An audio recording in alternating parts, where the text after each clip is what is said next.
which is known for its ability to emerge above the murky waters pure and clean. Although realistically presented, City in the Sky doesn't intend to be realistic in terms of structure engineering or real living environment. It depicts the familiar metropolitan areas of big cities that are with concentrated population of 10 million and above, where building density has reached its limits and people have no room to move any further. City in the Sky tries to remind about the romantic connection of man with heaven, tranquility, and nature, even in the heart of such vast metropolises like New York City.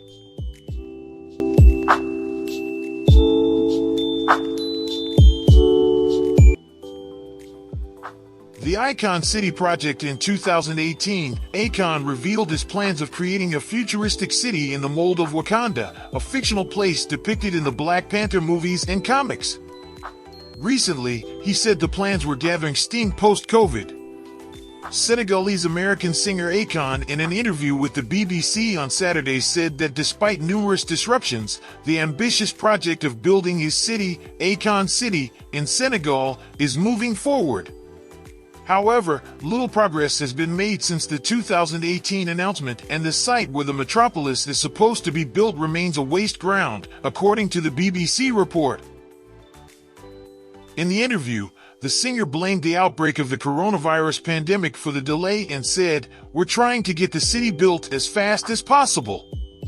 Located 100 kilometers from Senegal's capital, Dakar, Akon City will be built on 2,000 acres of land, gifted to the singer by the country's government, said a CNN report published in 2020. It also mentioned that the project will cost around $6 billion and Akon had managed to raise one-third of the required amount. Please subscribe my channel.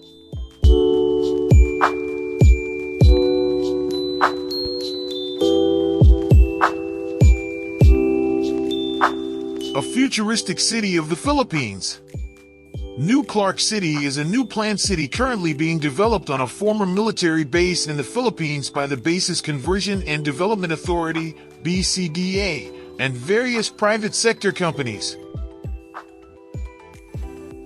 The city is expected to be the country's first smart, resilient, and green metropolis. It aims to address growing environmental problems caused by climate change by being disaster resilient in a region that has been heavily impacted by natural disasters. New Clark City offers a unique opportunity to showcase good and sustainable urban planning in the Philippines by enhancing public space availability, encouraging the use of non-motorized ways of transport, and the creation of mixed-use and inclusive developments. However, the future development shows a lack of affordable housing provision, mixed-use planning and walkable neighborhoods, adequate streets, and lack of baseline data upon which to base strategic planning. The city proposes a development that is not linked to population growth and lacks strategy on how new public infrastructure will match the needs of the new residents in the city. There is also unclarity of how the new development will integrate the existing population living in the planned area for development. Strategic planning is significantly hampered by a governance system that includes many different actors involved in the planning and design of the area, but which lacks a solid common framework that guides the development. The Global Future Cities program aims to address these challenges by creating a sustainability unit to create capacity within BCDA for strategic planning, sustainable urban development, and monitoring and evaluation. A sustainable design of the Central Park will showcase the value of enhancing public space provision in the new planned city. A housing strategy will showcase how the existing community in the area can be integrated within the new city.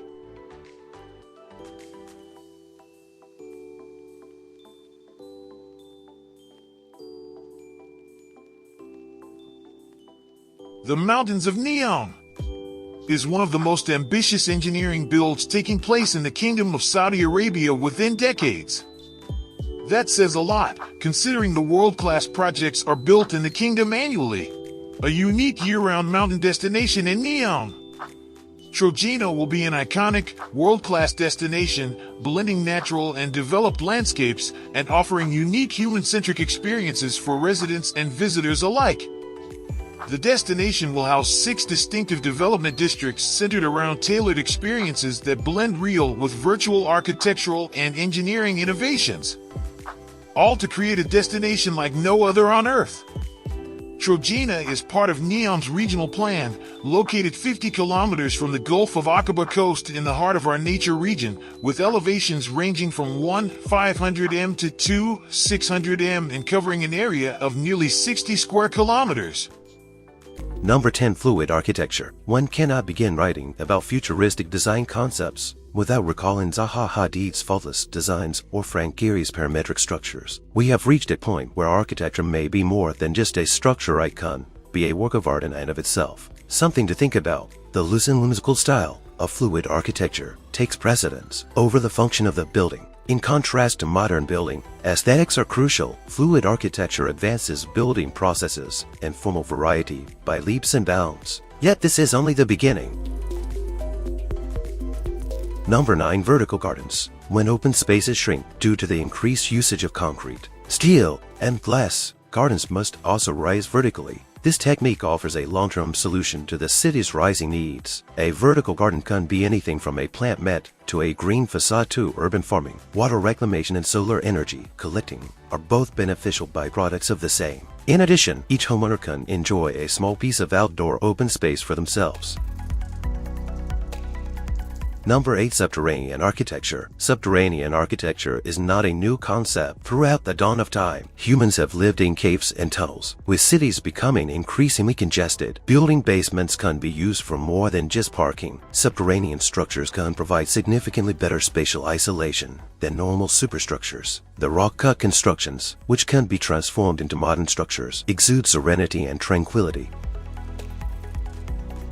Number 7. Underwater architecture. Water levels continue to rise as global warming continues. We will undoubtedly lose our coastlines in the coming years. Unless there is a significant change in the climate, we will have to adjust to the conditions that will be presented to us in due time. Underwater architecture is a relatively recent concept that has received some attention. Underwater sculpture parks and underwater habitats have been proposed by firms such as Oman designers, such as Yves Baer, respectively. Nevertheless, before diving in, we must conduct extensive research to ensure that we cause the least amount of disruption to the underwater ecology. Number 6. On-water architecture. With increasing levels of water and people, we may have to shift to the aqua instead of the land. As in underwater architecture, aquatic ecosystems have always piqued the interest of scholars, and much research has been undertaken in this area. Even if there is still much work to be done, it is a start. Floating cities are an old concept in nations like Indonesia, where the landmass is largely surrounded by water. Björk Ingels, an architect, identified this issue and created the Urban Rigger, a 100% sustainable modular student housing project, as a prototype for Archipelago. Number 5. Temporary architecture. The Archipelago was a completely self-sustaining buoyant construction that may accommodate up to 300 people. Clusters of this construction can be combined to form a full city, which can still house more people in the same area as comparable cities on land. Number 4. Pod living. We've all heard about Japan's famed pod hotels. Pod living is essentially a glorified hostel where people can rent a bed in a shade room and have access to additional community spaces, as well as a kitchen and restrooms. With rising real estate prices, a lack of community living, and congestion in places where young people dwell, pod living will be the next big thing, if it isn't already. Number 3. Space architecture. With the colonization of Mars expected within the next few decades, space architecture is just around the corner. But this is the one that will necessitate extensive research. Little concerns, such as the difficulty to repair many items in space, will be a challenge to architects and designers when dealing with bad situations. The future of space travel is unknown at the moment, although living in space for 7 to 8 months, as well as space journeys, have already begun.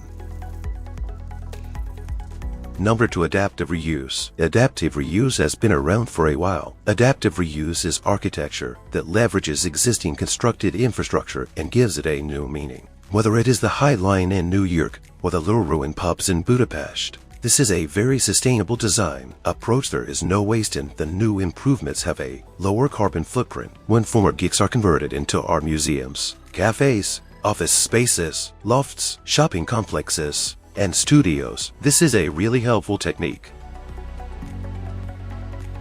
Number 1. Trash architecture. Every year, humans generate approximately 2.01 billion tons of garbage. We have no idea what to do with it. One solution is to use the waste as building material. Under this umbrella, there have been studies conducted all around the world. Architect Chris Colleras has been investigating and designing ways to employ oil tanker containers as floating cities, which are bound to become obsolete as we transition from oil to renewable resources.